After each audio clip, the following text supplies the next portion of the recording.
Assalamualaikum warahmatullahi wabarakatuh. Perkenalkan, nama saya Imam Syafi'i dari kelas semester 3B, yang di sini saya akan menjelaskan tentang dinasti Umayyah yang lahir pada masa akhir atau setelah pemerintahan Khulafaur Rasyidin, yaitu Sayyidina Ali. Bani Umayyah itu didirikan oleh seorang sahabat Nabi dari suku Quraisy, yaitu Muawiyah bin Abi Sufyan, yang beliau juga adalah pemimpin pada masa itu, awal atau amir pertama dari dinasti Umayyah. Dinasti Umayyah ini dibagi menjadi dua fase. Yang pertama itu pemerintahannya yang ada di Damaskus, yang selanjutnya Bani Umayyah yang ada di Andalusia. Kurang lebihnya seperti itu.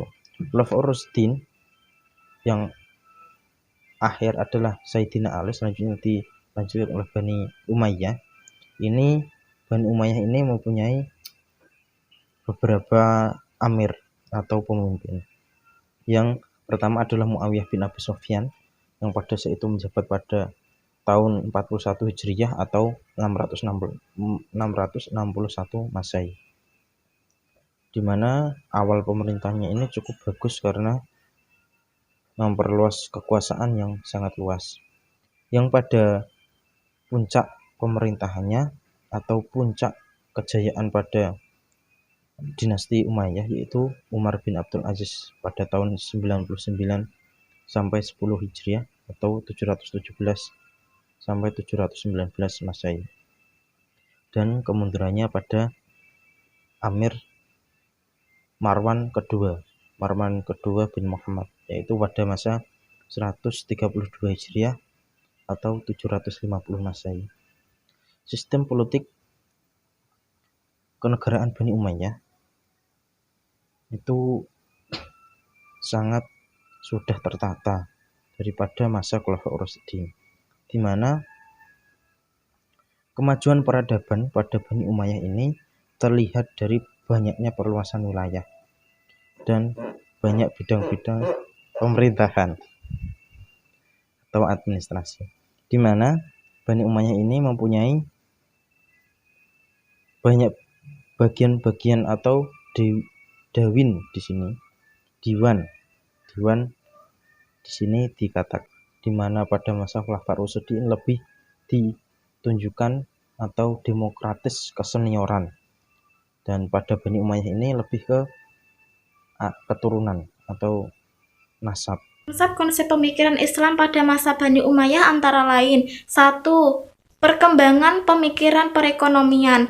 Sumbangsi pemikiran mereka pada saat itu yaitu terdapat perbaikan transaksi saham, muzaroah, murabahah, dan keluarnya kitab Al-Kharaj yang ditulis oleh Abu Yusuf yang hidup di masa Khalifah Hashim, dan buku tersebut berisi tentang kebijakan ekonomi. Yang kedua yaitu perkembangan pemikiran pada bidang hukum Islam. Pada masa Bani Umayyah terdapat tokoh-tokoh ulama madhab yang terkenal, antara lain Imam Hanafi, Imam Maliki, Imam Syafi'i, dan Imam Hambali. Yang nomor 3 yaitu perkembangan pemikiran pada bidang pendidikan. Pada masa Bani Umayyah terdapat sistem pendidikan yang telah diajarkan oleh Nabi Muhammad SAW, diteruskan oleh Khulafaur Rasyidin, dan seterusnya dilanjutkan oleh Bani Umayyah tersebut. Dalam catatan sejarah, Bani Umayyah telah melakukan pergerakan memberikan kurikulum terhadap beberapa ilmu, antara lain ilmu agama, ilmu sejarah atau geografi, ilmu bidang kebahasaan, dan ilmu filsafat. Dalam usaha pengembangan pendidikan, Bani Umayyah menyelenggarakan lembaga-lembaga, antara lain 1. Masjid, kutab, badiah, perpustakaan, majelis sastra, damaristan, madrasah Madinah, madrasah Mekah, madrasah Kufah, madrasah Basroh, madrasah Damsyik atau Syam, madrasah Fistat atau Mesir.